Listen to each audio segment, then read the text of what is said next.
everyone, it's Bobby again with Magic Valley Eats. I am here with Deb over at the Cove, one of Twin Falls staples. How are you doing today, Deb? I'm very well, thank you. The Cove itself has been in the Magic Valley since 1952. When did you guys start taking over and put your little stamp on it? So we are the fourth owners of the Cove, and we bought it in 2005. So I've been here almost 14 years. That's really great. Now, you guys kind of told us earlier that it wasn't necessarily the original plan to, get this location and keep the location. Right. Can you tell us a little bit about that? Yeah, my background is actually in elementary education. So I taught school before coming here, and we decided to buy the Cove when there wasn't anywhere to play music anymore.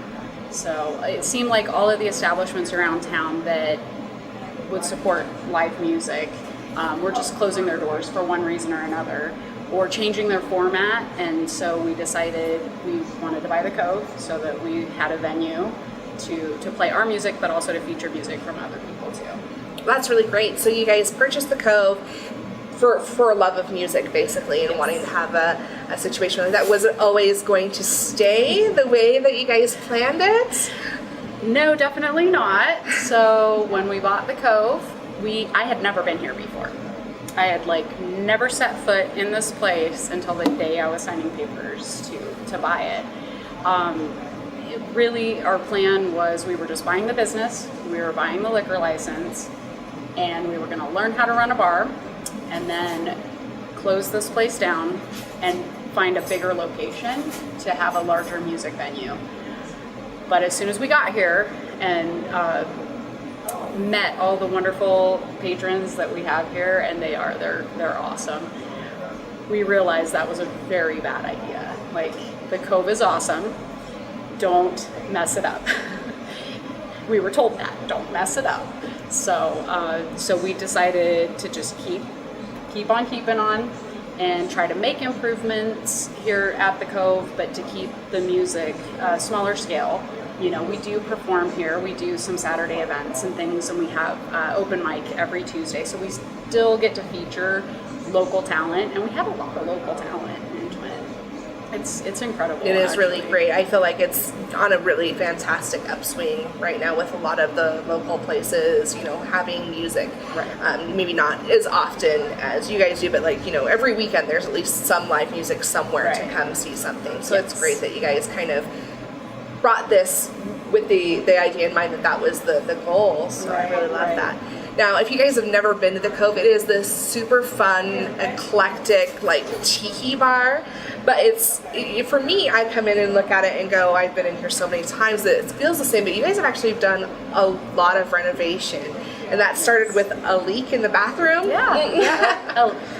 It started with tragedy in the bathroom. We had leaky pipes that we didn't know about in between walls. Oh, man. And so by the time it was apparent that we could see the problem, we had to rip the bathrooms entirely out, literally to the dirt back there. We had outside awesome facilities that were brought in, and again, back to our customer base is so wonderful. They totally forgave us. They went outside to use the restroom during the remodel, but the new bathrooms just are absolutely gorgeous. They are. And that prompted us to renovate kind of the rest of the place too. So even though the walling looks really similar or the same that it used to, it's all new and fresh. So, and then we redid the carpeting as well. And when we did all of that, we chose to go non-smoking, which was a huge change, a very big change. And some of our customers were not sure that they were happy with that decision at first, but again, they're awesome, and they have forgiven us because we did a lot of work to make our patio very, very friendly to our smokers, and so that they can be kept warm in the wintertime when they go out there to... Yeah, the patio is absolutely great. You guys added the gazebo and all the heaters, which are, just makes it really a warm atmosphere. I'm not a smoker, but I've hung out on the patio multiple times. It's great during the spring and fall when weather's a little cooler. It's still very cozy and warm. Let's take a second to talk about the food, because Yes. that is Magic Valley Eats. Magic Valley Eats. That's what we're here all about. One thing that I think is really, really great is, you guys have added new things to the menu, but you've kept some really interesting and Idaho cultural staples on the menu. Like, this is probably one of the last places you can go get fried chicken gizzards. And then, of course, the finger steaks. Everyone's got to talk about finger steaks. Yes, like the finger steaks, first and foremost. The finger steaks actually that was the number one food that was here. They started making finger steaks before we even had a kitchen. So, wow. Yeah, there was a little house out in the parking lot that's not there anymore, but the original owners, I'm wanting to say in the 60s, would prepare things over there and then bring them over here to sell. And that was the finger steaks were the original one? One of the original. How about the planks? Were those original? I'm not sure when the planks came along, but that is the other signature item. So, when people ask what the Cove is famous for, it's definitely the finger steaks and planks. And for anybody who doesn't know, we have new customers come in and they're like, "What are planks?" It's almost like a potato wedge, but it's cut flat like a surfboard. So they look like little surfboards, which is perfect for our theme. Yeah, absolutely, and they're to die for. I'm a personal fan of the piglets and that hot mustard sauce that comes with the piglets. All homemade. All homemade. All of our sauces. That's awesome. Rave reviews on our ranch. We get a lot of accolades about our ranch dressing as well. But really, all of the sauces that we serve, we make. That's awesome. And you were told specifically by Charlotte, the original owner, that you couldn't change the finger steaks. They had She to stay was the same. actually the third owner. The third. Oh, okay. So down the line, it was Gene Kopp and then Richard Kopp to Charlotte.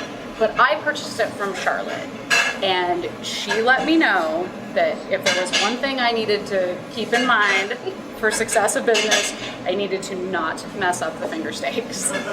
Make sure that they stay exactly the same and as wonderful as they always have been. And they are wonderful. So everyone, go ahead and take the time to come out, have some finger steaks, have some planks. You guys have a prime rib special every Friday night. That's also very much to die for. And, come see a local band and, just enjoy the patio and, have a good time.